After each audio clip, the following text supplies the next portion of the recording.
You ready? Oh, I'm ready. Okay. Let's do it. Ladies and gentlemen, welcome to another episode of your favorite podcast. You know the one. And once again, we got the singing mic.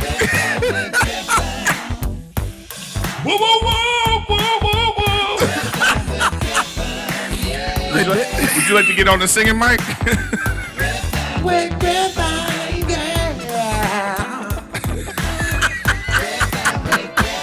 That's all you got. That's all I'm gonna give them. Oh, that old school, That old school run. with Dave Arnold. Riffin with Griffin. All right. That is hilarious. He had a whole set. Yeah, you don't know about the whole. No, this is what's funny. I watched this so many times, but I never thought about. You never thought about how that happened? No, I just I was watching. You know, every time your friends start doing something, you be like, all right, here comes some bullshit. Yeah, let me see what nonsense they got going on. And dude, I saw the first. I think I saw the one that you did with Dane Cook. Yeah. But that was over at All Things Comedy Studio. I didn't want to.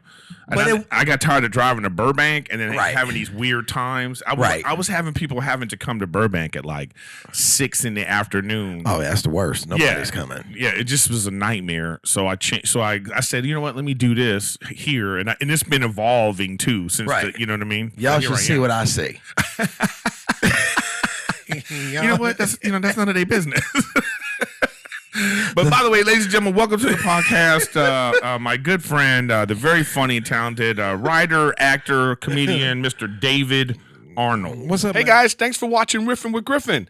Make sure you go to my website, erikgriffin.com, if you want to see my tour dates. I'm coming to the Dayton Funny Bone as of this podcast. And right after that, I'm going to Detroit for the Motor City Comedy Festival. Then the weekend after that, I'll be at the Ontario Improv. So make sure you check that out for all you guys out there that want to come see me live. But today's podcast is brought to you by MyBookie. So I want to thank MyBookie for supporting Riffin with Griffin. MyBookie has better bonuses and more prop bets than any other sports book, period. This year, they're hosting the first online handicapping super contest. First place is guaranteed to win at least $100,000, and it only costs $100 to enter. Visit MyBookie online today and use the promo code RIFFIN when creating your account to claim the bonuses. Now let's get back to the podcast. What's up, man? And you know what? It's funny because you say like I had you on my phone as Dave. Yes. Now, a lot of people call you Dave Arnold. So then when did you like? Only you. No, that's not true. When did you become so bougie that you like David A. Arnold? And I need the A. The A is for asshole. It definitely is. I've earned it.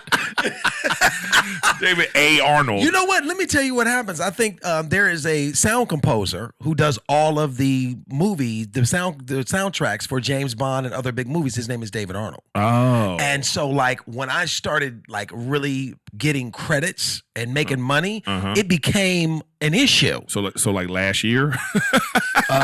June. You're like, yeah, I'm finally in the business. Finally got it. Welcome. Yeah, no. So it became an issue, and I was like, and here's the thing: when I first came out here, I always had David A. Arnold, right? Because I was a huge fan of Michael J. Fox. So I thought it was cool to have your like middle and bullshit initial. And I let it go when I first got here. I let it go. Then I realized, I need it, especially because like the internet and searching your name and stuff like that. And when you have somebody who's, more famous than you. That's the sucky part. That's the part that, It'd be like if your name was like, Jamie P. Fox. You know what I mean? Exactly. You need that because if not, but then he hit me on Twitter, David Arnold. And said, he did? Yes. And he said, I didn't know I was a funny black guy. So. Oh, that's crazy. I have an Erik Griffin. There's a guy named Erik Griffin, but with a C. Oh. And that's the problem with it is if you hear Erik Griffin and you go search for it, your first thing is going to be ERIC, GRI. That's what people are going to look for. Yes, that's true. They don't look for he's this like punk rock guitarist. Okay. See? So And he's got erikgriffin.com, but he doesn't do anything with it. I've been trying to get it. Because I just wanted to get both. I just wanted to have it. Just if people go to it, they can still find me. But yeah. See, so now you just have to become more popular. Yeah, but no, but it still comes. I still come up. You know what I mean? I think I'm famous enough now, whatever that means on the internet. You're searchable enough. Yeah, searchable enough. Because usually people will put like so for me they'll put like Erik Griffin workaholics or Erik Griffin or whatever it might now, be. If people put in David Arnold comedian, boom. They don't need the A. Yeah. But most of the time, like now when I do shows and when I'm coming to a club, I make sure that it's David A. Arnold. Do you come up as like when you're doing shows and like you tell the MC, please say David A. Arnold? I don't think I do that. I think that they naturally do it now. Oh, really? Because it's gotten to the point now where everybody. Well, I have to like reintroduce you, ladies and gentlemen. Welcome to the podcast, David A. Arnold. What the music? Start over. You like, I want everything coming to me. I want all this. All the perks of being on the podcast, please. No, man, I'm really excited to be here because, like, everybody has a podcast. Yeah. I don't like. You don't like all of them? I don't like all of them. Well, it's just like you don't like everybody's Instagram or exactly. That's the way it is right now. Right, exactly. I mean, but it's two people that bug the shit out of me about being on the podcast. Okay, I'm one of them. You're one of them, and That's the other nice one is Ari Spears. Aries. Well, Aries. you gonna fight him if he come in? Yeah. Well, he went to. I had him on All Things Comedy. Oh, did you? You have to watch that episode. Okay, Aries I gotta watch it. Trip. Is that the one where he went off on somebody? No. Because I know he was on one podcast and he cussed out everybody. No. He was cool. We actually had a good talk. We actually got into because I told him, I said, because it was funny. He said to me, he was like, because he's very persistent. Yes. So he was like hitting me up like, I don't want to be that dude, but like, let's set up a date, And I was like, motherfucker, I said. He gonna see this and call Erik and cuss him out. You don't tell people. We talked about it on the podcast. He was like, I know it comes off as an asshole. And I was like, oh, it for sure does. And we'll talk about it on the podcast. I wanted to come on because I like it because everybody that you have on here are all of my friends. Mm-hmm. And it's what it is? It felt like comedians talking about comedy. Yeah. That's the only thing that I'm interested in. No, I hear you. It's really like comedians in cars getting coffee to me. Like comedians in an apartment. Comedians in an apartment. But you have coffee. But I do have coffee. And so, like, when I was watching them, I was like, oh, they're having real conversations. Yeah. Sometimes it just goes where it goes. Yes. Like Gary Owen came on. And just for some reason, we started talking about, like, our worst stories. Right. And it just turned into, like, what it turned into. So, it just. It's dope. Yeah. And I hope ours turns into something like that. Cut to us like. We have nothing to say. But I know you, because you have a radio show, right? I did. I stopped doing it. I had to stop doing it when I started producing Fuller House on Netflix. Oh, because of my schedule. Producer, writer. Yes. We're in our last season. We're doing 18 episodes, so I'm there through November. So our production schedule got in the way of the radio show. Oh. But I'm actually in the process of developing another one for actual radio instead of a podcast. I'm actually doing it with a woman who created Steve Harvey and D.O. Hughley's show and Ricky Smiley's show. Oh yeah, those are good stuff. Yeah, so it's still to me it's still an extension. If it's being put out as a podcast later, it's still a podcast. I guess it could be. Yeah, it'll be satellite. Yeah. So we're doing it. I'm doing actually a test with a potential co-host today at 5:00. Oh, that's great. Yeah, is it a female? Yes, it is. Yeah. It is. That's the world we live in, right? Well, that's what I want. Yeah. I'm more comfortable around women. Because you have you have two daughters. I have 2 daughters. I'm a wife, my 2 daughters, and I grew up. I'm the only boy. I got all sisters. Oh shit! Where'd you grow up? Cleveland. I didn't know you was from Cleveland. Born and raised. Born and raised in Cleveland. Born and raised in Cleveland, and all my life I've been around all women. I mean, my dad was in the house, but I'm saying, my stepfather and my dad. Oh, you got a stepfather too. Yes, but it was see, my stepfather was later in life. No, mine was like there. Oh, so he was your dad. He was, but my dad was also in my life as well. So I didn't really? Yes. My father was very active in my life. Every weekend I went there. When it was parent teacher conference, I was the only kid that had 6 parents show up. Like they was like, we trying to get this boy out of here. Yeah, your mom could have been on Family Feud with all her baby daddies. It's It's so funny you said that because we were on Family Feud. No! Wait, I don't know why you said it. When I wasn't on it, I was 12, and my aunt, who lived out here at the time, she was on with her husband and my grandmother and grandfather. Right. So my whole family was on Family Feud, right? My grandfather, who at home in Cleveland watched Family Feud religiously every day, answered every question. Bow, bow. My grandmother would just sit there and watch with nothing. Yeah. We got on TV. They got on TV. He just froze. He didn't say shit. Yeah, it's something. Those bright lights, man. Those bright lights be like making people freeze. He got the on his name. It was the most embarrassing. And then when I went to school, all my friends were like, "Hey, David," because we got killed. Our family got destroyed. My grandmother answered every question. Really? She was the only one to answer every question. Everybody else died. Man, Family Feud. Like, do you ever see yourself like wanted to do something like that? Like, be the host of Family Feud? No. Is that when it's over? Yeah, I mean that. Yes. I mean, like, you look at people who host, you know what I mean? Like all the comedians who who's the guys that host? We got Louis Anderson. You have and Steve Harvey. That's the only two that I can remember. Well, but even all the other TV show, all the other game shows, period. Oh, okay. Like Let's Make a Deal. Got you. You know, I feel like comedians, we go there because you're gonna get a check, but I don't think any comedian ever takes the microphone and goes, one day I'm going to host Family Feud. I don't think that's I don't know. There's part of me that feels like I would love to host Family Feud. Just because I just remember when I was a kid, Richard Dawson, I just remember him like, he couldn't be the host anymore because he would have got canceled. You can't be kissing people. He was all about like, come here, girl. Yeah, you can't be rubbing booties behind. You can't do none of that now. No. As for me as a comedian. And Steve Harvey's so nasty. I've never watched Steve Harvey do it. Oh, you gotta watch Steve Harvey. I've seen clips. Man, I've seen a couple clips. It's funny. First of all, it's always like the Jackson family, right? And then the O'Reillys. You know what I mean? And then he go over to the black family, and he's always like, first up, Jamila. And then he's very funny at his reactions from the dumb comments. Oh, that's what like his whole thing is like I'm asking you a question, you'll say an answer, and then he'll go like this. Right, exactly. That's where all Steve's comedy come out. Yeah. For me as a comic, I've always wanted to be. I think a comedian. I've just wanted to perform. But what kind of comedian? The kind that people want to come see. Oh, I want to. Of the subsections of comedy, if you even think there's subsections of comedy, how would you like? What sort of comedian would you consider yourself? I don't know what that means. Like I'm just asking because sometimes it's like, you like what? Because it's like, are you an observational comic? You think you're a storyteller? I'm a storyteller, you know but I'm observational in the area. You know, I love, and I always have.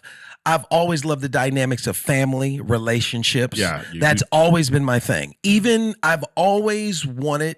I wanted to play a father on television when I was single with no kids. Like I couldn't wait to get old enough to be able to play a dad. Right. That was from the day I came to this town. The only thing I've ever wanted to do was to be able to fit in that. Dude, there's 2 sitcom show jobs that I've. Well, my dream job is to be a lab tech on CSI. Wow, I was a lab tech in real life. Really? Yeah, when I was in the Navy. When I was, and you in the Navy. This is great. You must be good friends with. Did you know Gary Owen? You guys ever talk? I started Gary Owens doing stand up. Okay, cool. Yes. So you're the reason why I helped him. I said, "Yeah, go that way," and then I went to the Navy and came back, and this nigga was on top of the world. I went.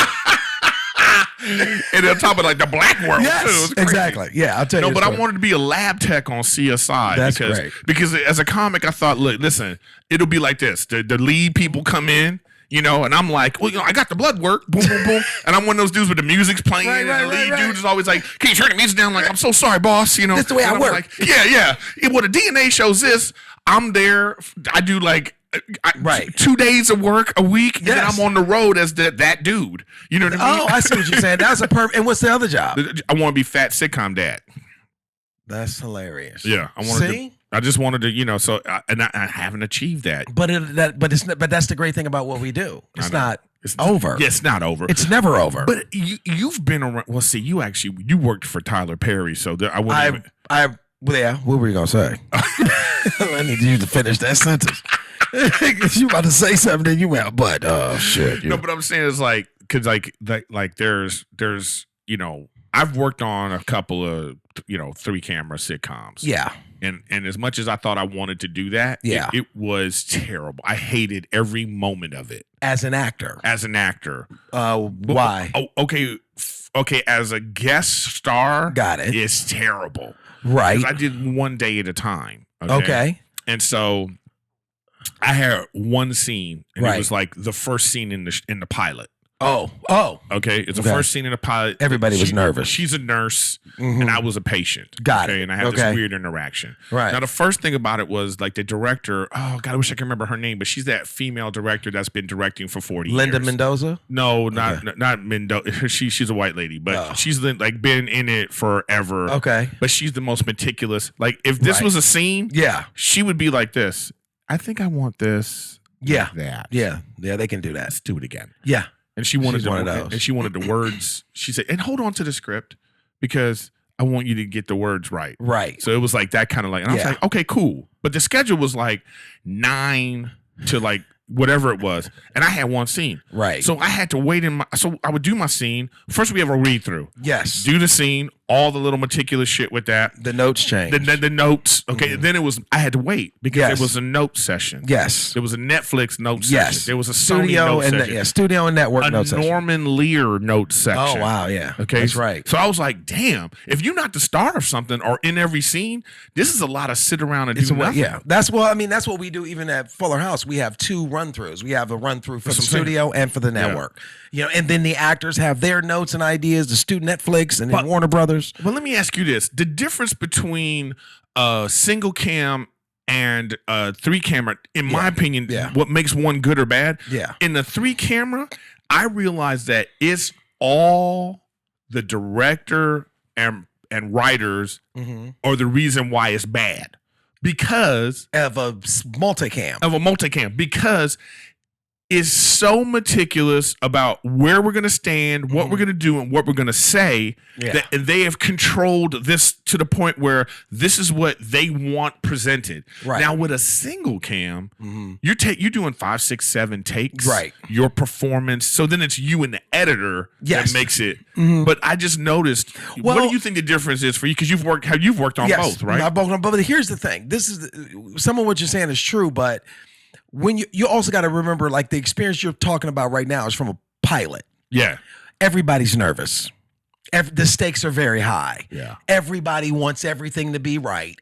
So what I found is that when you're working on something where the stakes are high, whatever that is, and you have a lot of input, that can kill the creative side of things. Now, for me as a comedian who stands and standing there as a producer and a writer, I can see those 2 worlds collide. Everybody sees this thing through their lens. Yeah. The actor sees it through the eye of the actor and creatively, and the writer is there about the word. He said she instead of, she said it's instead of it is. Like, they literally get hung. I've never gotten hung up on that as a writer and a producer. Like, I feel like we can overproduce and overwrite and you fuck up the real funny. Yeah. So you were in a situation where you were a guest star. They don't give a fuck about you. They sure did. They want you to not fuck up their pilot. But the thing is, what I noticed too was I was like, they're not even aware that we're gonna get laughs at a point that they don't even, because it's right. So when the audience came in, we doing this scene, and they laughed at a point where it was like there was nothing in the rehearsal that said it was gonna be a laugh to deal with the laugh at that moment, right? And then for a comic, you know that audience is there, you shine, you feel. I'm like, I'm ready to just give me a right. What's up, y'all? Thank you. You know what I mean? Right. So it was like a weird thing. It's funny you talk about like a producer writer. I remember visiting the set of Whitney. Yes, because I was Whitney Cummings. Whitney Cummings. Whitney set because I'm good. I did one of her first shows. I wrote and produced one of the first shows she look at this. She was the co-host for Tony Rock on the Tony Rock Project. Oh shit, I didn't know that. And I was the producer and writer on that. Well, I was good. I'm good. Chris D'Elia is one of my best friends. Yes. So I'm just on set, and I'm watching, and on a network sitcom, Yes. the writers area, Yes. that is the most pressure cooker thing I've ever seen. Because it's like you see that, like somebody will start pacing, and you know what it is their joke's about to come. Oh, you know what I mean? Oh, it's that fucking joke that they pitched on Monday, and it was like, he should say this. Here it comes. You see the motherfucker going like, okay, here come my joke. You know what I mean? And then it's like, boom. And then the other writers are like, either somebody's like, good job, that was good. Right. Or it's that like you bombed, and somebody's like, I told you that shit wasn't gonna work. That's funny. So I saw this little ecosystem of like the writers and producers and everything, and then oh man, I don't feel that. It exists, but I don't feel that. Why not? Why not? Because I'm a working stand-up comedian. Yeah, see, I think that's when you're a working stand-up comedian, I know what's funny. I'm going to get laughs outside of this script. Uh-huh. Some writers and producers, if they don't get that moment, right, that's it for them. To be, you know what I'm saying? Like for me and you, I'll be there watching I've been in situations where it's I got a joke in. Yeah.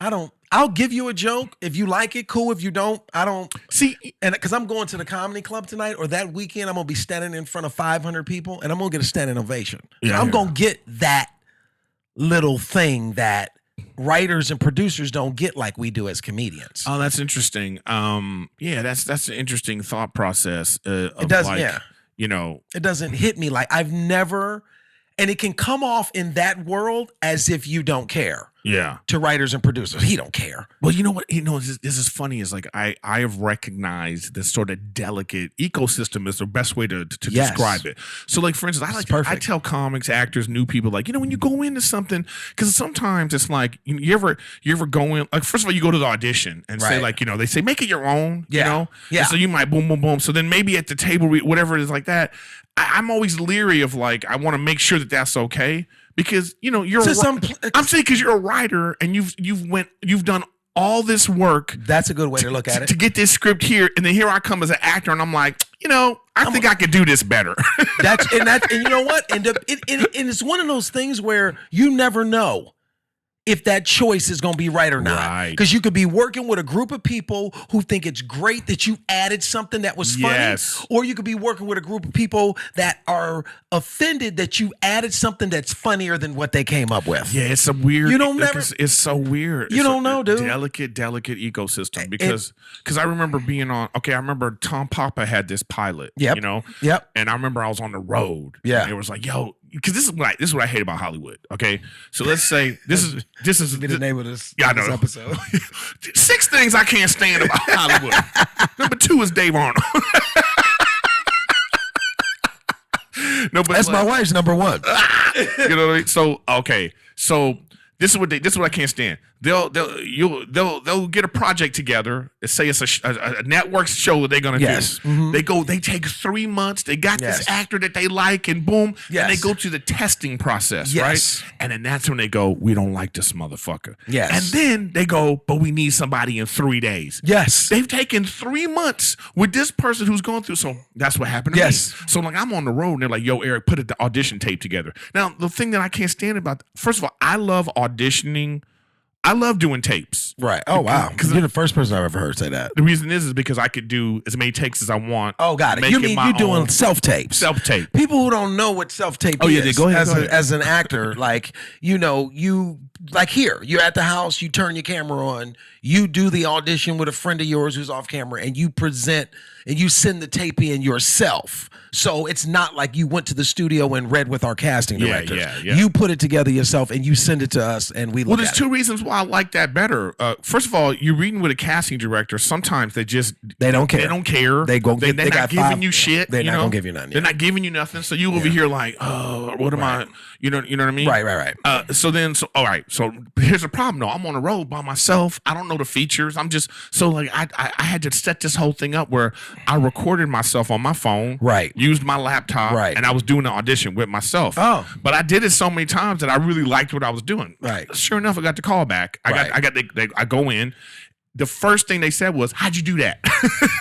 Hilarious. Which, by the way, I feel like I need to invent an app. There should be an app for self-auditioning. So you say the thing, and then you know what I mean. That's kind of dope. Actually. I know. I'm really trying to think about it. Any app developers out there, hit me up. But anyways, I go in. Yeah. I read with Tom, and the producers. Right. Then I go in again. Right. I go in a third time.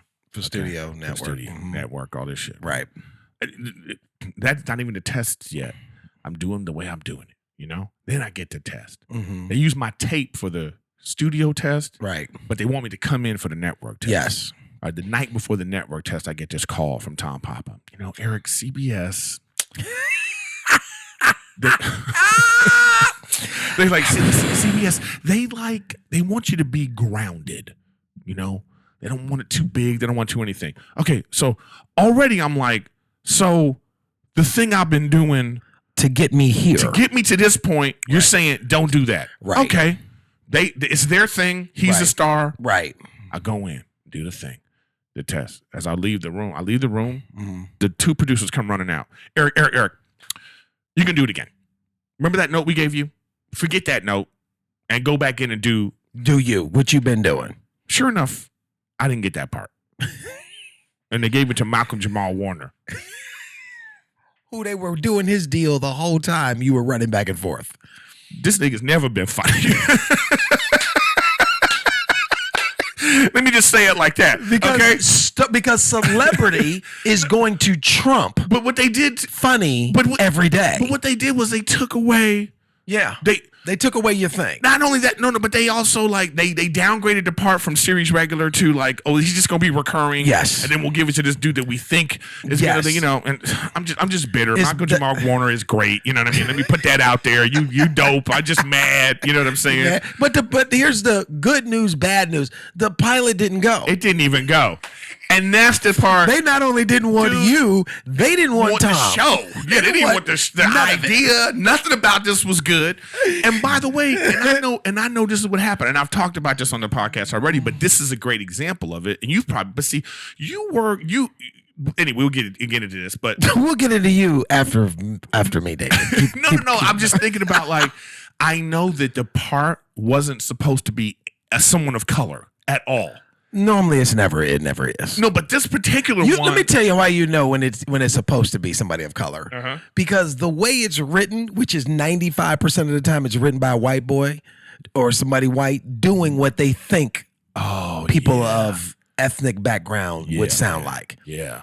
But that's the only way it should be. They really had somebody of color in mind when it's bad ethnic writing. Yeah. But if it's just regular writing, like there's a Kwanzaa reference for no reason. Bad. It's just we about to get it popping. Some old reference. Yeah. You know what I mean? And it's like this is them trying to do an ethnic voice. Yeah. And but most of the time it's for a white person. And, but I know Tom said, I think it was one of these things where it was he was like, oh, we had the show, and it's and then they're they looking at it oh God, we made an all white show. Let's we never noticed. Let's put it out there for some let's get some people to come in. And I'm a great catch-all. That's when they right. Get Griffin. Let's see if we want him to be Mexican. Let's see if we want the dude to be black. Let's see if this what I mean. So they have a weird, so I don't know. It's just a weird, I'm just saying that it's just a weird process to go through all that. It is. And,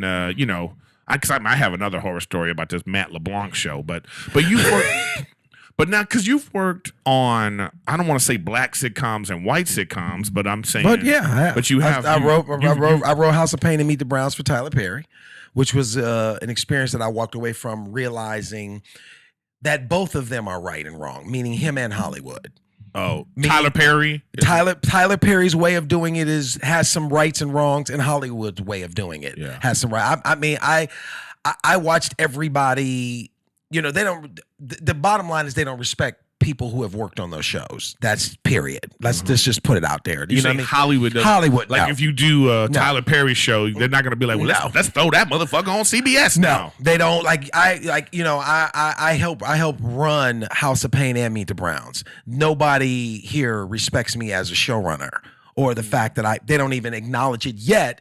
we did the same thing. We did casting. We did all of the same stuff. And the same thing is the type of comedy and trying to do it. They went through a period where they tried to do the 1090. That's how I ended up on Partners for Kelsey Grammer and Martin Lawrence. I wrote and produced. I wrote that show, right, which was bad. You know what I mean? And I felt like it was bad for a few reasons. You know what I mean? What are those reasons? Well, one, that show probably should have been on TV Land and not on FX. But it was before TV Land knew who they were when they were trying to do the old sitcom actors in new premises. Yes. That's where they should have been over there. And I feel like though you just took two guys and you just took two guys and threw them together. Mm-hmm. Because it's Martin Lawrence and Kelsey Grammer, just to see, this should be, because they figured that would sell it, but it didn't. They're like, it's Frasier and right and Martin. And it was just it was not good. But what I learned is like all the things that they criticized Tyler Perry about, doing 10 and 90 and doing all they now was trying to do it. Yeah. You know what I'm saying? So it's like you watch everybody. It always starts off, like as actors, writers, comedians, doing podcasts, whatever we do. You have to go through a period of criticism. Yeah. Of people telling you, that ain't gonna be, that you ain't shit. What kind of and then when you push through that criticism, then you come on the other side of that, and all of a sudden, you're this brilliant guy who thought of doing this particular. Didn't see that it was a marble block at first. It was, and then we had to chisel away at it. Nobody ever sees that part. Yeah. Nobody ever sees. Anytime you try to do something new and something different, you're going to be criticized for it. And then when it becomes successful, not only are you going to be praised, but then other people are going to try to do exactly what you're doing. Yeah, yeah. You know what I'm saying? So like as a comedian, for me, like that's the biggest. Like I all of this stems from me doing stand-up. Mm-hmm. Being able to write, being able to produce, the acting, all of it comes from the basis of I want people to want to see me perform. Right. Like if somebody came to me and said you can never write another script again, I'd be fine. Oh, really? Yeah. I don't need to do that. I do that because I can, not because I want to. Right. Just a skill you have. It's a skill that I have. They pay me a lot of money to do it. Mm-hmm. So why not go do it? Yeah, and it makes me better in being in that space. Yeah, I get you. You know what I'm saying? Yeah, but I'm a comedian. I'm like, like that's the thing. That's the thing I gotta do. But you have no regrets though, like say your Tyler Perry years? Like, because like what were the regrets? What were the pros and cons? The pros were I made money. Okay, obviously. The other pro was that I learned, I did get a skill, I sharpened a skill and got an opportunity to do something that I wouldn't have gotten to do here. And the way that I got to do it, I wrote 120 episodes. I worked on 120 episodes of TV in 3 years. Got you. It takes 10 years to do that in this town. Yeah. So I was able to do that. And then the cons were I was outside of the system for 3 years. Because I was in Atlanta going back and forth. And, to this day right now, somebody come and go, you still in Atlanta? I ain't been in Atlanta in 10 years. But people will still go, you still, so you step outside and you're outside the system. You're not building up your points and things in the system, So like, I think that was the biggest con. But for me, one of the biggest pros is it made me realize I'm a comedian.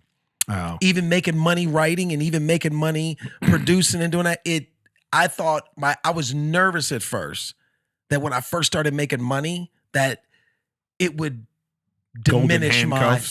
Well, yeah, but it would also make me not have the desire to get on stage at night and go to a comedy club. It gets hard. I know when I've worked on shows, I've been, as an actor, it's like, these 6 a.m. calls. Well, you'll be tired, but it don't take away your thing of being a comedian. The moment that's over, the moment you rap, you go to the comedy club. I still try to book shows. You look at, you're like, okay, 10 a.m. maybe. Yes. But then I just found myself being like, boom. But that lends itself to like making sure you're more healthy and take care of yourself. Yes. So you can have energy. But you're a comedian. Yeah. That's why. You're a comedian. The actor and all the other things you do comes from that. I'm a comedian. Everything else stems from me being a comic. I can't not do it. Yeah, I feel you. The Instagram stuff that I started doing was an extension of me doing it because I wanted to find a way to get my voice to people so they would want to come see me perform. I know it's like with these old school dudes trying to find a new school way to like, and you doing, you have, you involve your family. I just capture my life. Somebody asked me yesterday, like, did I think about, I want to put my wife on camera and my kids. It was, what I do on Instagram and Facebook and all that has never been with an agenda. It was never like, oh, if I put my wife and kids, it's going to make me, I only know to show you who I am authentically. I got you. I'm a father. I got a wife. I got 2 daughters. That's my life. If I get on stage, you're going to know who I am. That's what I do. I don't know what else to talk about. You know what I'm saying? Anytime I look at some of your videos, I'm like, your wife, she just loves doing that stuff. And you know she what's be so in there funny? like I bet she prepares. She's like, I can put my makeup on. I can't just. But honey, we this is a sketch where we getting out of bed. I don't care. I gotta like. This is the thing about Julie. This is the great thing about my wife.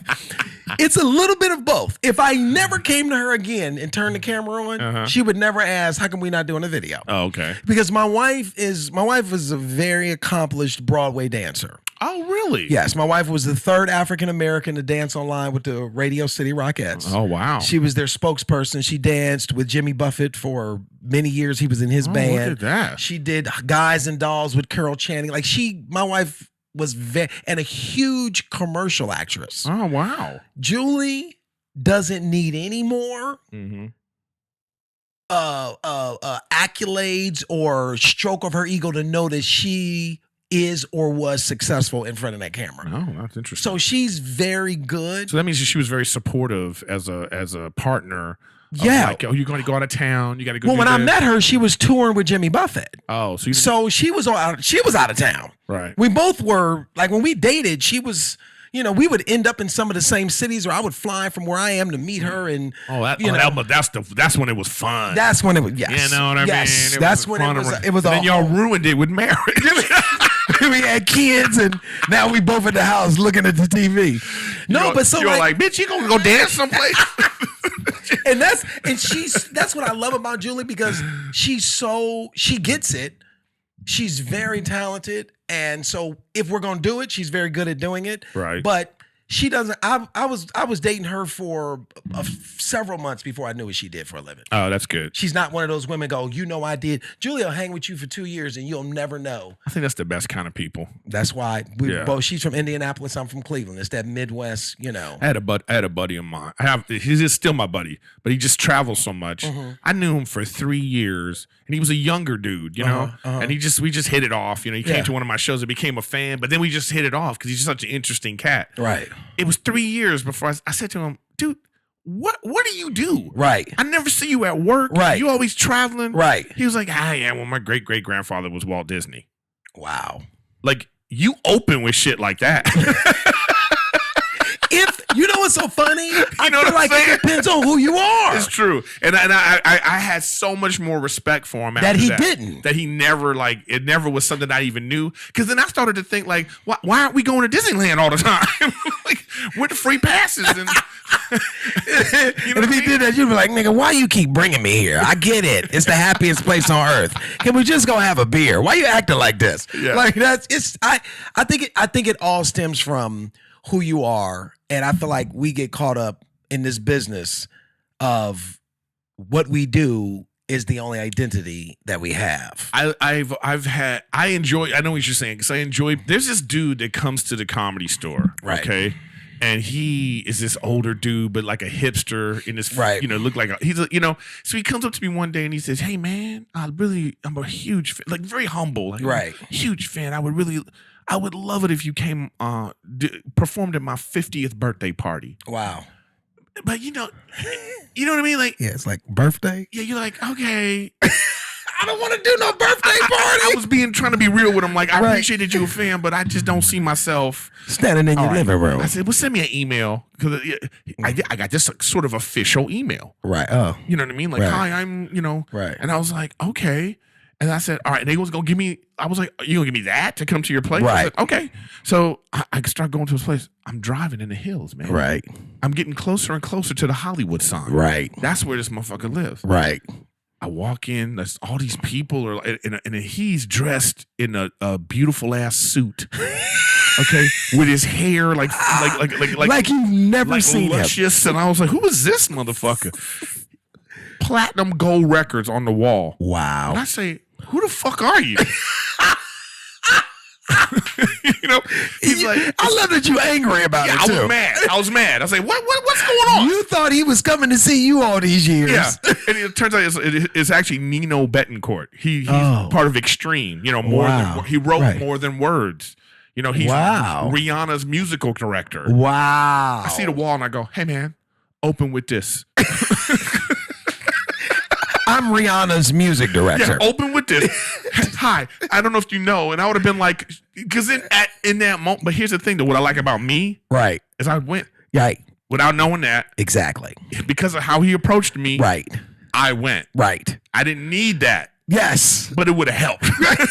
I wouldn't have had such a bad attitude driving up the hill. What's up, y'all? Sorry for the interruption, but I just want to talk to you once again about MyBookie. Football season is here, and I'm super excited.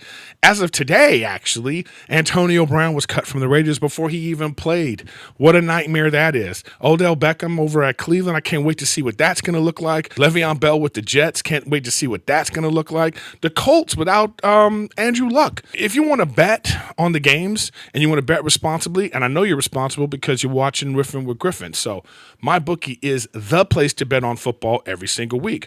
MyBookie has better bonuses and more prop bets than any other sports book, period.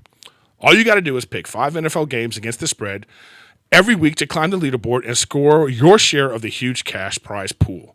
That's the kind of stuff that goes on at MyBookie. I love it because you could bet on how many fantasy points your fantasy team's going to get. I've been playing in the same fantasy league for like 20 years, and so now I can bet on the real football games, and I can bet on my fantasy team. That's pretty dope. I recommend MyBookie to all my listeners because MyBookie's been good to me. That's why MyBookie is always the right play. You bet, you win, they pay. MyBookie has live in-game betting on every NFL game. In-game betting, y'all. They've got the most rewarding player perks in the business. And for your fantasy guys out there, you can even bet the over-under on how many fantasy points a player will score each game. That is absolutely my favorite part about it. Up to $1,000 first deposit bonus. Double your first deposit. Use promo code Riffin to activate the offer. Visit MyBookie online today. That's MyBookie. And don't forget to use the promo code Riffin when creating your account to claim your bonus. MyBookie. Bet. Win. Get paid. Now back to the podcast. Yeah. It's so funny. When I was at the Comedy Store, I got that from, I knew who he was Tony Robbins. Oh, wow. Yeah. He saw me at the Comedy Store one night performing and gave me a bunch of money to come and do his birthday party, his 40th birthday party. So this is what I'm saying. It's crazy when I've done some crazy things like that. I remember I did this show with this dude. It was this like, he was Persian. Yeah. And he owned like beauty supplies. Of course. And he was like, yeah, man, come do my, he gave me birthday party. At the time it was like $500, whatever it was. Right. But it was like, yeah, just come make fun of my friends. And I was like, all right. I get to his house. The house is just dumb. Now you're mad that he only got 500. Because in his garage, I'll never forget this. His garage was all mirrors. Oh, wow. Because he wanted to see himself driving in his Ferrari. From every angle. Like he wanted the Ferrari to pull into the garage and he wanted to get out and see him. He wanted to be the slow motion Miami Vice, hit the jacket. He had a little fan there to make it work, give him all the... I was like, this dude is crazy. So, you do those kind of like weird shows, but it's like, I'm just saying like, you don't know who people are, what people do. Exactly. And I feel like people who are the most secure in who they are and what they do, they don't have to lead with who they are and what they do. Right. You think I'm enough. Yeah, it's like this is what I do. And you know what I mean? So for me too, is I've never been big on,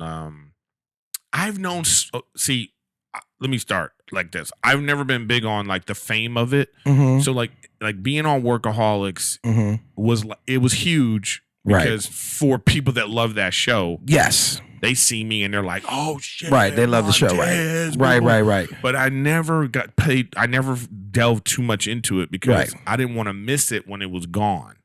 Yeah, because you know it's gonna be over eventually. And I see enough of my comedian friends who are from different levels who it's hard. Who were doing it and then they're not doing it anymore, and I could see in their face that they miss it. Yeah, and they can't adjust to being back because it was all it was everything. Yeah, so for me now, it's like I just you know, and I never know because you never know, because especially in LA, I remember this girl came up to me and she was like, "Oh my God, I know you." Mm-hmm.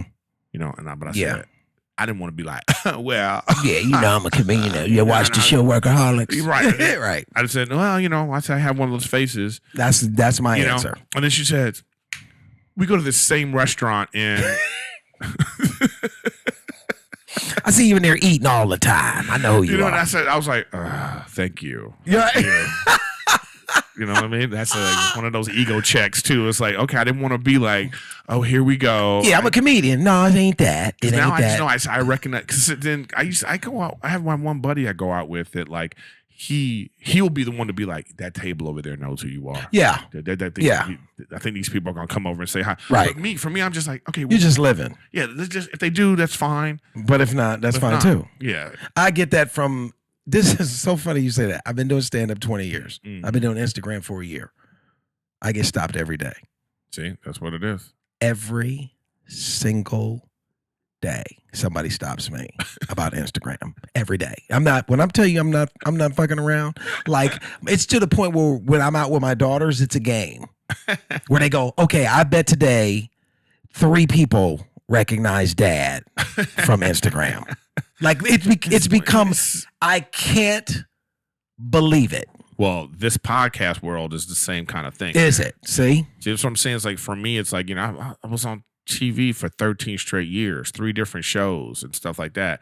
And podcast. It's the podcast that like gets people to it's come a new to watch you.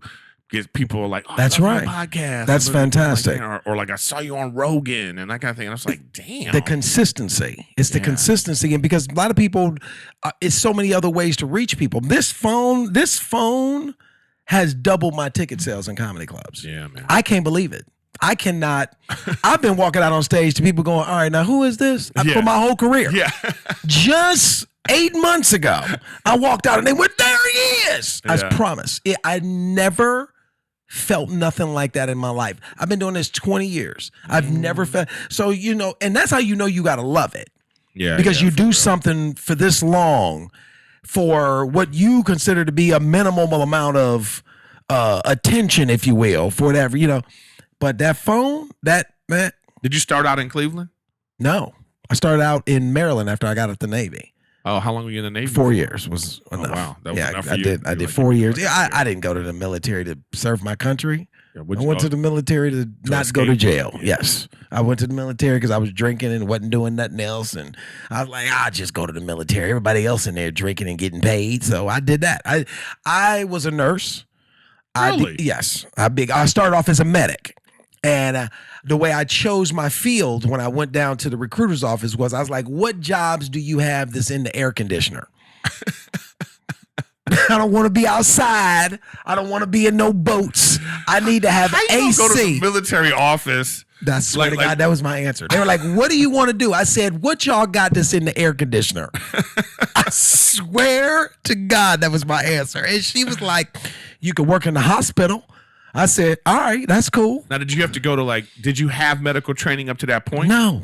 Oh, wow. I went to a core school where they it was like a 3 or 4 month school where they show you how to do all the basic stuff. And I went and did that. And then after I did that, I went and worked at a hospital, and then I started getting more and more experience. And then I went to school at night and got my other credentials. Sweet. Yeah. So then when I first came out here, like right around the corner here, right from around the corner from Sony Studios, I managed a family practice clinic there for 5 years. Oh, see, wow, you think you know somebody, and you're like sitting here like you actually are a reputable motherfucker. You left a regular good job to be telling jokes. Yeah. I worked as a nurse for 10 years. Jesus. Before I actually could make a living doing stand-up and writing television. So then when you went to the Navy, when did you meet Gary Owen? I met Gary Owens at the end of, I was out of the military. He was about to get out. I was in San Diego. I did a show somewhere, and he came to the show. Right. And afterwards, he was like, I want to be a comedian. I'm about to get out the military. I want to be a comedian. Can you show me, give me some tips? I said, come by the apartment.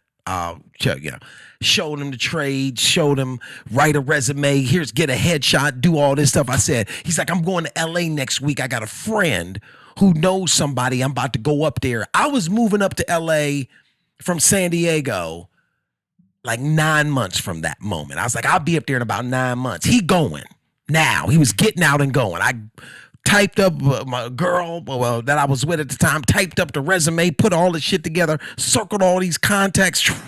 When I got to LA, this nigga was on every billboard in town. I said, how? I was like, how long have I been gone? It was the Comedy Store, Fat Tuesdays. Yeah. He was off and running, but he was always funny. Yeah, he's funny, dude. Gary was always funny. I produced his reality show. Oh, I didn't know that. Yeah. See? Yeah. You think you know somebody. Yeah. But I get why I bonded with him, because that's why we're friends. It's like you have that, this sort of like camaraderie, that brotherhood that we have. Yeah. So then when you finally, when did it start clicking for you? It started clicking for me, like, I feel like very early stand-up wise, things that click. Like, I showcased for the Comedy Store for Mitzi Shore one time, and I got in, and I got picked up as a paid regular in the main room. Mm-hmm. So, like, I immediately started working at the Comedy Store. Pauly Shore got me an audition for his mom. And I showcased one time, and she called me over and was like, I'm going to put you in my main room. She said, I haven't put anybody from showcase night straight to the main room since Erik Griffin 10 years before you. I didn't know that. Mm-hmm. So when I first started at the Comedy Store, everybody used to come into the room to watch me. And I didn't know why. I thought they were just supportive. I'm like, God, this is a supportive group of people. Right? But I didn't know that they were like, who's this motherfucker that Mitzi picked up straight to the main room? I didn't know that you could showcase time and time again. Yeah, I had to showcase twice. And never get into just the belly room or a non-paid regular or just the OR. Like, you had to move up to the main room. I had no clue of that. I just moved here from Maryland. Mm-hmm. I just thought I wanted to be a comedian. Yeah. You know what I'm saying? So when I got picked up and put in the main room, I thought that was the regular thing to do. I didn't know, you know what I mean? And then same thing happened at the Retha Jones introduced me to Jamie Masada. And I showcased the night Nick Cannon came in with his mother. She was bringing him. He was a 17-year-old kid. Oh, Jesus. And Nick went up before me. He had a good set. Then I went up after him, and I played off of some of the stuff he did. Killed, and Jamie Masada picked me up. Oh, that's good. So it's like, so very early on as a comedian, I got picked up at all the comedy clubs very quickly, and I just started working, I just didn't know the business. I didn't know anybody. Right. I knew no one. Or didn't I remember those days for myself? It's like, it's not even about not knowing the business. You didn't realize that you needed to know the business. Yes, you thought that just being a comedian and being on stage, somebody was going to come tap you when you walked off going, hey, come this way. Like I always say, it's not a deli. Yes. Where they're not going like Dave Arnold. Right. Dave Arnold. You got right. They're not. Time for you to be a star. None of that. It just doesn't work like that. It does not work like that. These stupid motherfuckers that come to LA.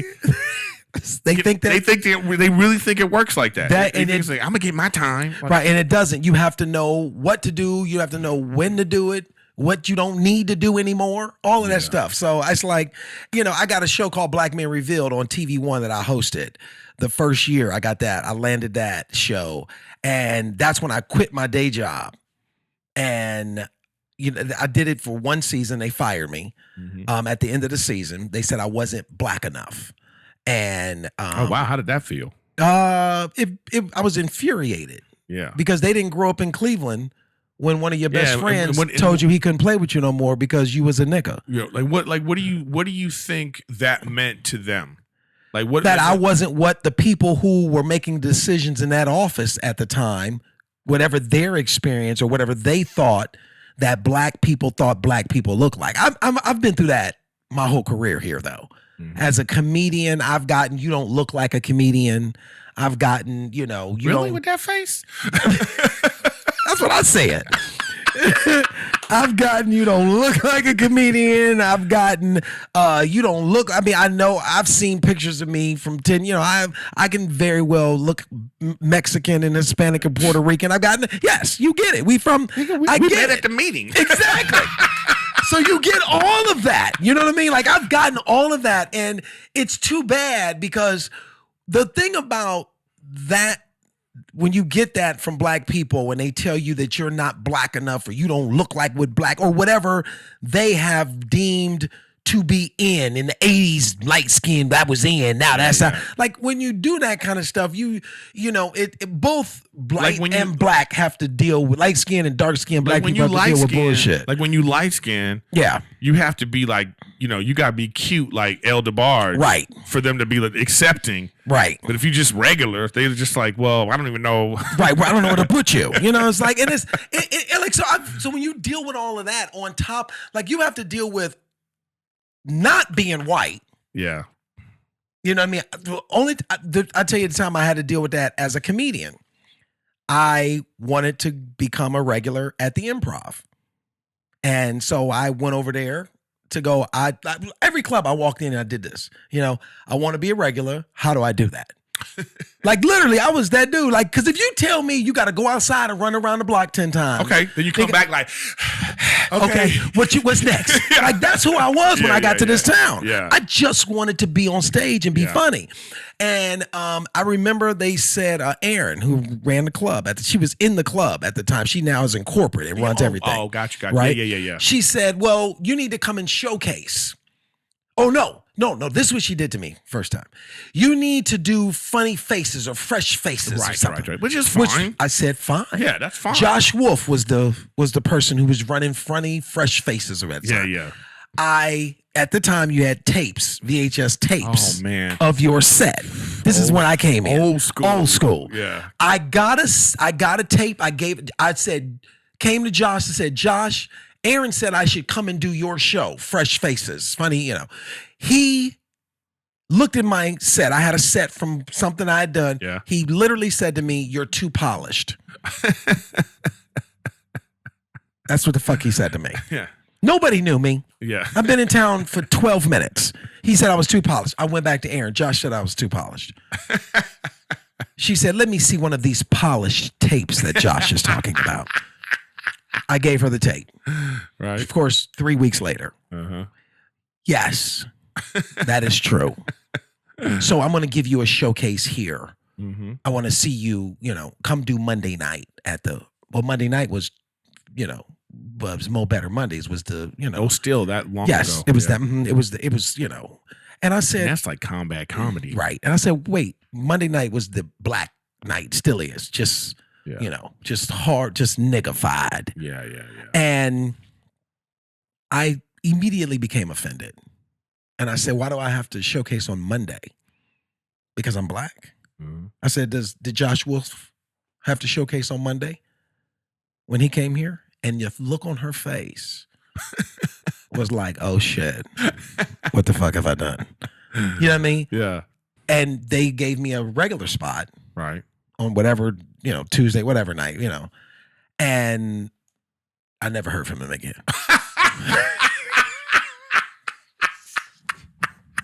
And I haven't worked at a club since. I do all the improvs around, but like the improv in Hollywood, I remember back in those days when I was young and just trying to come up, I just, you just bitter and arrogant and stuff. I used to be, because I used to go to see the improv list and I'd be like, is this Schindler's List? Like, what's good? Like, what? Right, because that's what it is. That's what it looked like. That's exactly what it was. Yeah. So I was like, but then it was like, that's just stupid. Right, because it ain't going to get you nowhere. Yeah. It's like even though it's true, it's not going to help your case. Yeah. So, I mean, I remember I remember I had so many bad experiences. Like, I remember I had got knee surgery. Right. I was 26. Right. Right. And I 25, 26. So I had the crutches. Right. And the dude, this dude, he came and said, "Hey man, I need you to host at the Improv. I need you to cover for me and host." Right. I should have said no. Right, of course. So but we love it. I'm going on stage, nothing from the crowd. Wow. Like it was just, and I had to bring up the first comic I had to bring up was Earthquake. Oh, wait. Where was this at? Was this just a regular night or was it Monday night? Regular night. Okay, got it. Wasn't no one Monday. Right. Because the next comic I brought up was Dana Gould. Oh, got it. Okay. It was just one of those. Right, it's just a night. Okay. And these dudes just were Murdering.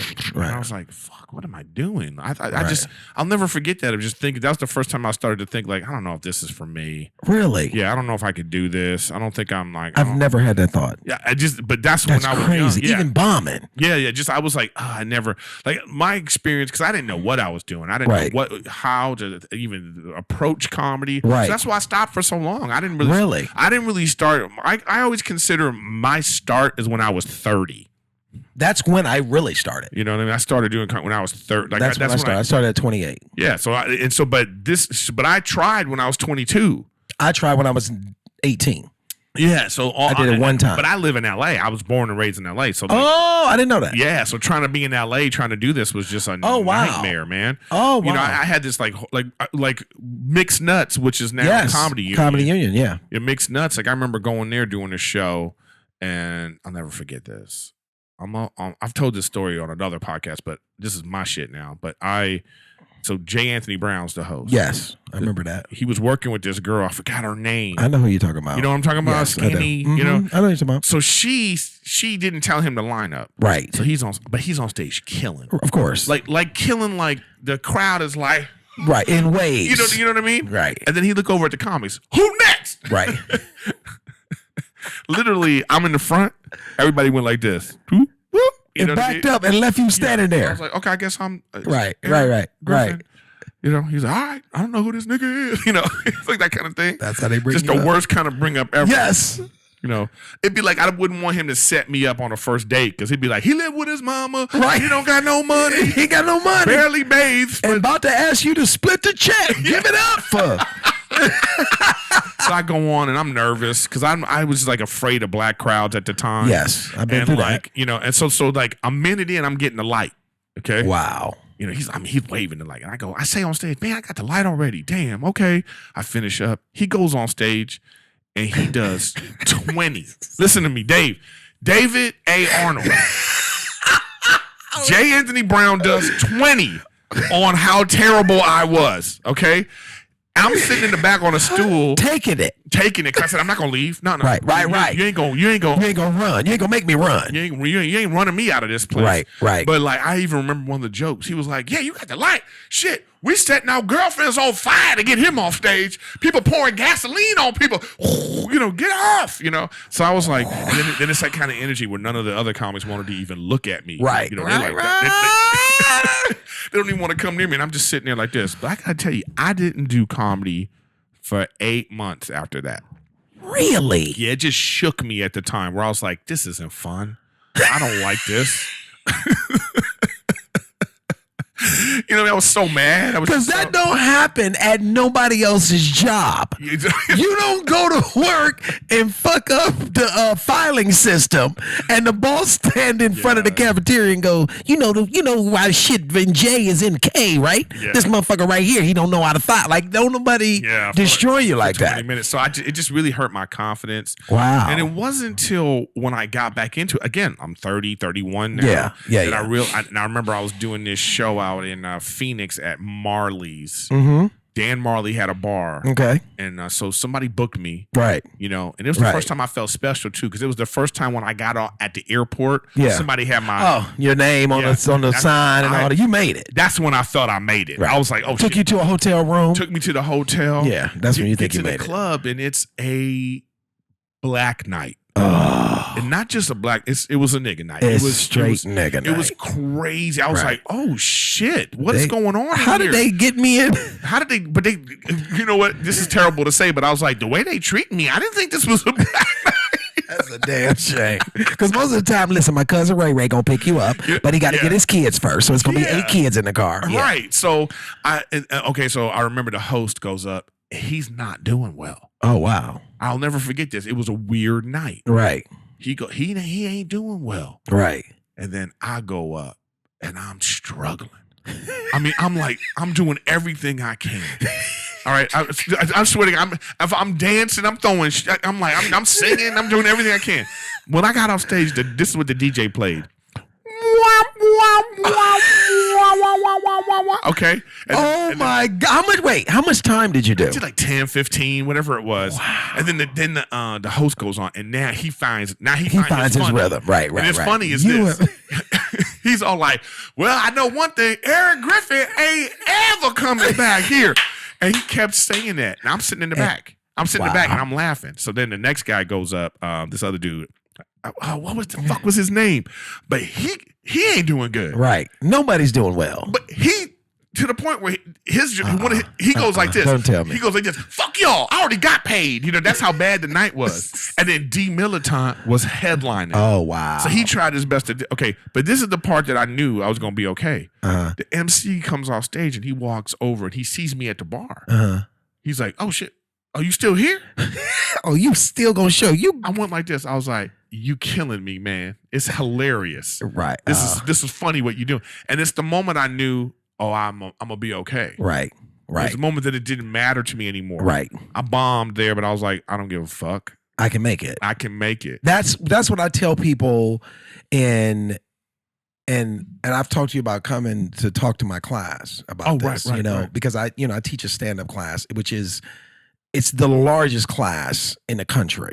I mean, it's like it's really like we have like, I think now we up to like 300 and something odd people on my waiting list to do this class, which I didn't know until my assistant told me. Maybe I need to come be a guest professor. You should definitely come. Then you can have two classes. This one that I just started yesterday, I only normally do 10 students because I like to try to really, really help these people. I get it. I got 20. This particular it's the first time I've ever done this. So you this like a black public school. So it's like we're doing 2 showcases back to back. You know what I mean? Like I can't put them all on one show. But this is what I told them to what you said. Comedians, there's a difference between a comedian and somebody who's funny. A comedian will bomb, but the bombing will make them have to go to a comedy club again to try to figure out why they bombed. It won't make you run away. It'll make you more intrigued. When I was young, I ran away. You ran away. And see, like I guess I did too when I was 18. I did comedy one time in Cleveland, open mic night. It might have been 4 people in the room, maybe 12.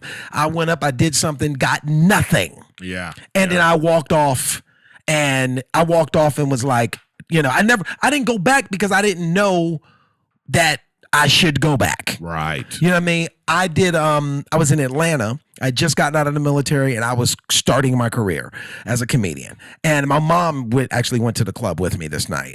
And Earthquake was the host. It was his club. Uptown Comedy Corner, right? This is like the late 90s, early 2000 probably. And I go up I do that spot before he comes out. That pre-show shit. Yeah. Taking it all about the face. Like I'm getting nothing, right?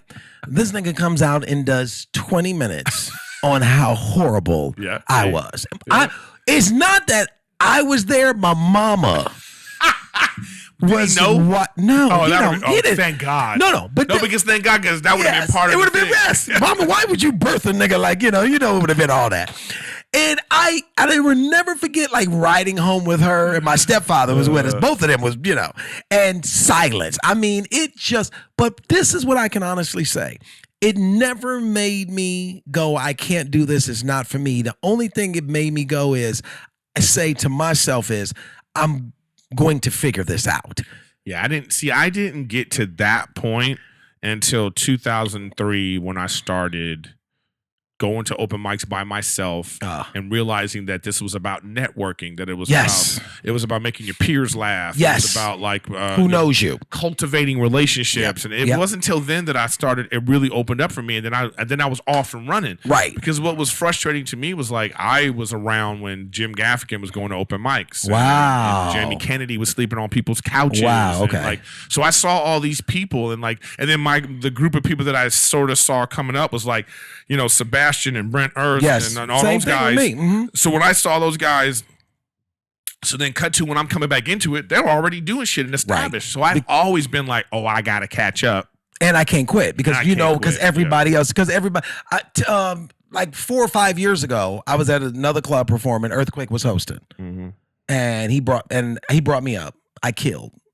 came off stage. He went back up. He did 10 minutes on how brilliant I was. See, there you go. And I asked him when it was over. I told him about this time in Atlanta 15 years earlier. Right. He had no Of course not. You know how many bad comics he had put exactly, up before him? Exactly. And I realized that something that didn't even move the needle in his world changed the course of mine. Me too. I know exactly what you're saying. You know what I'm saying? So like as people, as a comedian, I always tell people that was in my class, I go, you gonna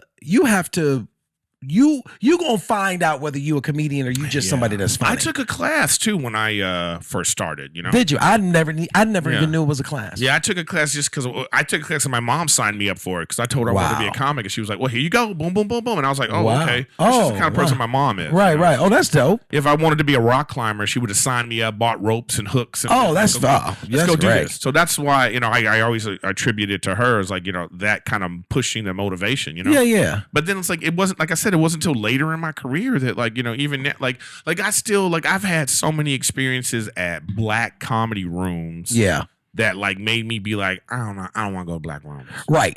Right. You know what's funny? Wow. Let me tell you something that I had that when I first got here.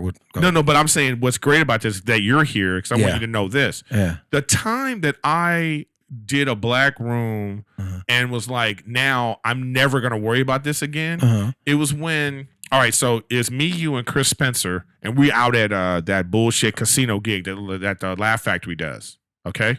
Oh, out at San Bernardino. Yeah. Okay, now listen, we know each other. Oh my God, but we don't know each other. I remember okay? that night. And another thing too is it's because y'all had to sit outside, in the room. So I'm doing my bits. Oh, I remember this. And you two are laughing. Okay, so then cut to now Jeru, who's now one of my best friends. Wait a minute.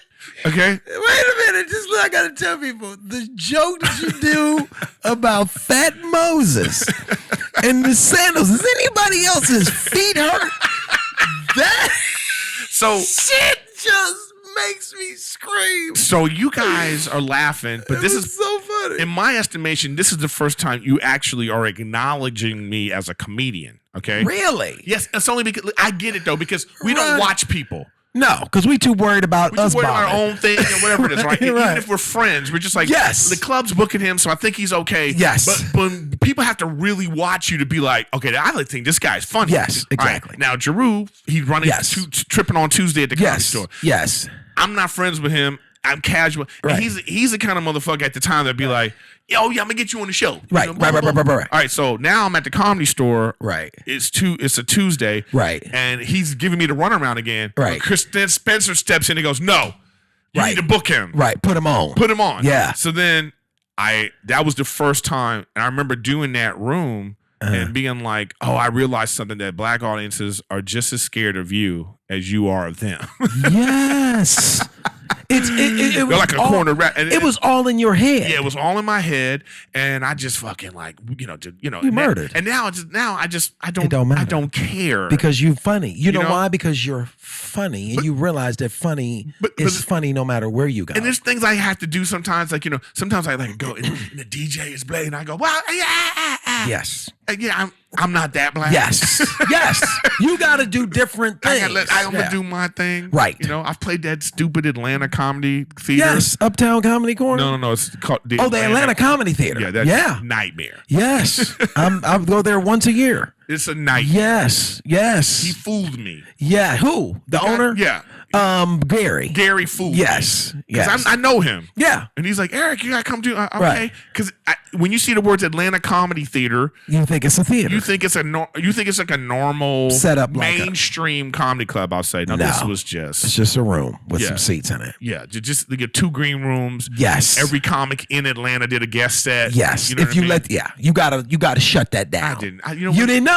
I went into the other green room and I just said, just let me know when I'm going up. That's hilarious. Yes. Because I don't care. That's the trick of the black comedian, and I don't know if every black comedian goes through that. But like when I first moved here, I had been on the road for 2 years, and I had because I got lucky. I don't know how. I got a manager 6 months into doing stand up that legitimately could put me on the road. I was on the road like 2 years straight. Like never, like but just feature, making shit money. Yeah. But I was so excited to I be know a what you mean. comedian. Yeah. I was getting $700 at the end of the week. I could not believe it. Like I was like, you understand? Like I was, you do understand. Yeah, I do. I was like, I'm making $2,000 a month telling comedy. Telling comedy. Like, and I would get home with less money than I had when I left. You didn't even realize it was like, okay, that flight cost $600, and I had to eat. None of that meant nothing. I was getting paid to tell jokes. And I remember coming here, so I had been doing comedy for 2 years all around the country. Most of the clubs were white. So, or the crowds were white, unless I was opening for Jamie Foxx or I was opening for Steve Harvey. I would, because I would feature to whoever was happened to be the headliner at the time. Oh, got you. So when I came here, it wasn't until I moved to LA that I realized, oh, there's a black comedy scene and a white comedy. I didn't realize that. Yeah. So I had to learn how I couldn't do Fat Tuesdays, Chocolate Sundays, Mo Better. In the beginning, they wouldn't even let me watch. I was a paid regular at the Comedy Store. They wouldn't let me in the main room on Tuesday night. I was like, I'm a paid regular. They're like, yeah, but this ain't got nothing to do with the club. This is independent. People in their stars, niggas blowing up, setting themselves on fire. I would be in the original room performing and hear the fire coming through the wall. And I was like, I want to be over there. Yeah. You really wanted to be over there. And then I got my chance and I fucking died because I didn't have that confidence. Right. I didn't have none of that. So what I did is I found every black comedy room that I could find. Oh, you was down at Hollywood Park Casino. Right. I did. When I tell you, I was a regular at the Comedy Store, the Laugh Factory, the Ice House. That was my three main all the time. But I would always go and do these 2 or 3. I would do Mixed Nuts. I would do Hollywood Park Casino on other nights. There's another place called the Main Room. And the Main Room. Oh, God. I would do those just to go down and be in front of black crowds and take it in the face until I learned to get my confidence. Yeah. And that's how I got my confidence. And now, you stand in front of people and it don't matter. It don't matter. Is it sometimes even like I remember like I did this show like outside of, it wasn't Utah, but it was in that sort of area. Yeah. Like I remember the owner calls me, hey man, can you come? All right, the beginning of the sentence. Yes. Can you come? Because we got a ventriloquist. Hey, wait. We got this ventriloquist because we got a private party of people, and can you just come do a little time before the ventriloquist? Okay. So when I get there, it's a senior citizens type of thing. So it's a lot of old people. Yes. Like a lot. It's crazy. Yes. Now I'm at the tail end of them doing bingo. Right. Now the dude got the mic like this far away. Right. And he's yelling, B7. Okay. They got the mic hot. Because these people are like, I get it, Right. Okay, so now they don't change the mic volume. And they go, okay, now before our main event, here's the comedian Erik Griffin. I grab the mic and I'm like, what's up, y'all? And then it's like, all these old people are like, you're gonna kill us. So now they hate me. Why you were so loud? Because the mic was. That's what they think. Yeah. Why they got this guy screaming at us? These people are looking at me like, they hate me. So then the other comic and the comedy club owner are in the back room dying. Laughing. They are, because I am dying a brutal death. And they are back there just like, and the owner's going, stretch! Do more! Because so then I go, in the middle of it, I say, all right, fuck y'all. So then now so this old dude, he has a vase that he just won from the thing. So I'm just like, fuck him. I'm like, you got your urn? So now you got to know your wife? Yeah, I'm killing these old people. Nobody likes me except for 2 women who were like in their 50s. Hilarious. They were the youngest ones in the crowd. Right. They're loving me. But I just remember to myself understanding at that point right there that this is part of the struggle. Like this is part of the process. And like you're not always going to be funny.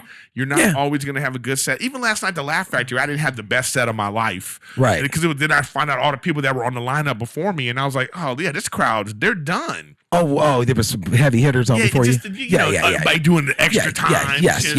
Come on, it's like Brian Callen and yeah. Maz went up. Right. You know, so it's just like one of those things, man. So you have to just take your lumps, and I feel like what I realize is the lumps don't stop. They just come at different levels. Yeah, different levels, different times. It's you know what? You got to be built for this. It's a marathon. It ain't a 50-yard dash. And if you will know if you built for, because you learn to pace yourself. Yeah, man. You learn to pace yourself and enjoy the ride. That's what I'm doing. And you're doing it and doing it well. And I'm having a ball. I think this is a good stopping point. My man. I'm gonna have you on again. I really appreciate the conversation because I didn't even get into some of the things I wanted to get into the state of black comedy and like. I know. I thought we were. But this is how it happens. But we'll do it again. I do. I want because I like having repeat guests. Cause I think people enjoy the conversation, so we got to keep it going. But I have what you got coming up. I just put my stand-up special in the can, so we're doing a deal right now with Netflix. So that's going. Great. Good for you. Yeah. So I'm very excited about that. I hope it works out. Me too. But if you can get on, then I can get on. Me too. I'm really hoping that. Yes. It's very funny. It's called Fat Ballerina. It's very funny. I'm out developing. I'm getting ready to go back out, develop some new stuff with my manager, and finishing up Fuller House, where I'm Fuller producer. House, y'all. Fuller House. This is the last hurrah. We just filmed this the other day. We just filmed one of the big moments in this 18 episode run. So, because how many seasons? This would be 5 seasons, and that's rare on Netflix. Yes, and this is this is the most successful show on Netflix. Which people don't recognize that, which is I didn't know it. Yeah, because they don't go past 3 seasons anymore. They're doing 5, and it's the most successful reboot ever. You know what I mean? Like other shows are being rebooted. Most expensive show too. That's why they're canceling this shit. No, I feel like honestly, what I feel like is that all the stories have been told. Mm-hmm. It's a perfect, like you said, this is a perfect time to stop. Yeah, and it's going out and it's fulfilling these characters that have been brought back after 30 years. Mm-hmm. So it's kind of dope to be a part of something that's so iconic that, to be honest with, I wasn't really locked into in the 90s when I was that wasn't your show. Yeah, that wasn't my show, Full House. But to watch these actors bring this to life is kind of dope. That's good. To watch them come back. So I'm doing that, and I'm developing a couple of other show ideas and just touring, man. I'm about to go back out on tour in the beginning of the year as soon as we wrap. So I'm, putting dates on the calendar and so I'm gonna have all of David's information right below. That'd be dope. All the links and all that kind of stuff that you could find him and maybe become a new fan.